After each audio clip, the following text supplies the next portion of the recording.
دن بدن کھلنے لگا ہے نعمت الاسلام یہ۔ بسم اللہ الرحمن الرحیم۔ صرف 5 منٹ کا مدرسہ قرآن و حدیث کی روشنی میں 55واں دن 25 صفر المظفر۔ نمبر 1 اسلامی تاریخ۔ حضرت سلیمان علیہ السلام کی نبوت و حکومت۔ حضرت داؤد علیہ السلام کا جب انتقال ہو گیا تو اللہ تعالی نے حضرت سلیمان علیہ السلام کو نبوت اور حکومت دونوں عطا فرمائی۔ اس طرح وہ جہاں ایک طرف بنی اسرائیل کی دینی امور سے متعلق صحیح رہنمائی فرماتے، وہیں دوسری طرف وہ ان کی اجتماعی و انفرادی زندگی اور ملکی انتظام کا فرض بھی انجام دیتے تھے۔ اللہ تعالی نے حضرت سلیمان علیہ السلام کو بہت ساری خصوصیات سے نوازا تھا۔ وہ عام انسانوں کی گفتگو کی طرح تمام پرندوں کی بھی بولیاں خوب اچھی طرح سمجھتے تھے۔ اللہ تعالی نے ہوا کو ان کے تابع کر دیا تھا، اسی وجہ سے آدھے دن میں وہ 1 مہینے کا سفر مکمل کر لیتے تھے۔ جنات بھی ان کے تابع اور فرما بردار تھے۔ جناتوں ہی کے ذریعے مسجد اقصی اور اس کے علاوہ دیگر عالیشان عمارتیں اور پتھروں کو تراش کر بڑے بڑے حوض بنوائے، اور سمندروں سے ہیرے جواہرات نکالنے کا کام بھی انہی سے لیتے تھے۔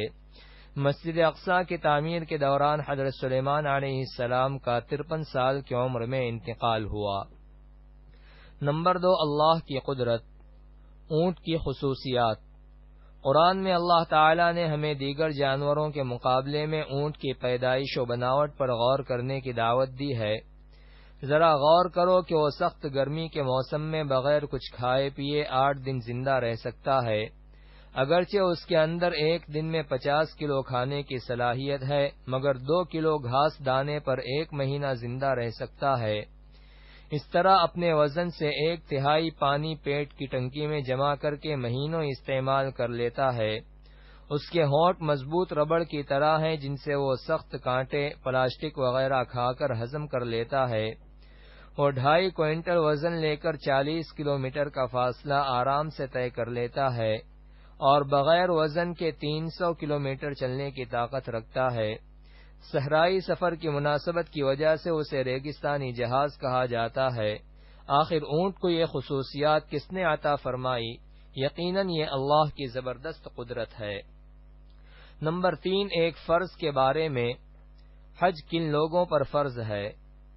قرآن میں اللہ تعالی فرماتا ہے، اللہ کے واسطے ان لوگوں کے ذمے بیت اللہ کا حج کرنا فرض ہے جو وہاں پہنچنے کی طاقت رکھتے ہوں۔ نمبر 4 ایک سنت کے بارے میں۔ تیل کے استعمال کا مسنون طریقہ۔ حضرت عائشہ رضی اللہ عنہا بیان کرتی ہیں کہ رسول اللہ صلی اللہ علیہ وسلم جب تیل استعمال کرتے تو اسے بائیں ہاتھ میں رکھتے، دونوں بھوؤں پر لگاتے، پھر دونوں آنکھوں پر، پھر سر پر۔ نمبر 5 ایک اہم عمل کی فضیلت۔ مسجد میں سیکھنا سکھانا۔ رسول اللہ صلی اللہ علیہ وسلم نے فرمایا، جو شخص مسجد کی طرف جائے اور اس کا ارادہ صرف یہ ہو کہ کوئی اچھی بات یعنی دین کی بات سیکھے یا سکھائے، اس کو حج کرنے والے کے برابر ثواب ملے گا۔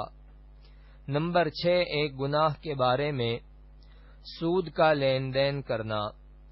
رسول اللہ صلی اللہ علیہ وسلم نے فرمایا، جس قوم میں سود عام ہو جاتا ہے اس میں پاگل پن جیسی بیماری پھیل جاتی ہے، اور جس قوم میں زنا جیسی بری چیز عام ہو جاتی ہے اس میں کثرت سے موت ہونے لگتی ہے، اور ناپ تول میں کمی کرنا جس کی عادت بن جاتی ہے اللہ تعالی ان سے بارش روک دیتا ہے۔ نمبر 7 دنیا کے بارے میں۔ لوگوں کا دنیا کی فکر کرنا۔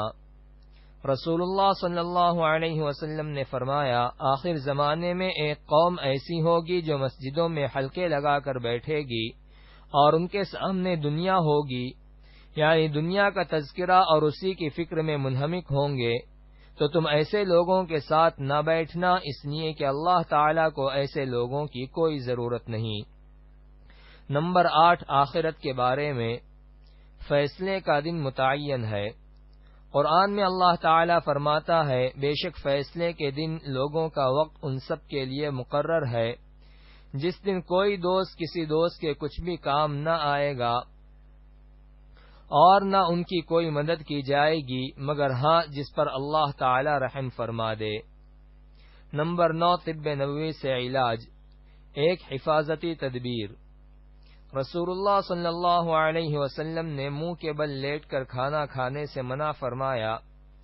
فائدہ: اس طرح کھانے سے معدے میں کھانا بڑی تکلیف سے پہنچتا ہے اور ہضم ہونے میں بھی تکلیف ہوتی ہے۔ نمبر 10، قرآن کی نصیحت۔ قرآن میں اللہ تعالی فرماتا ہے، اے ایمان والو، تم سب پوری طرح اسلام میں داخل ہو جاؤ اور شیطان کے پیچھے مت چلو، یقیناً وہ تمہارا کھلا دشمن ہے۔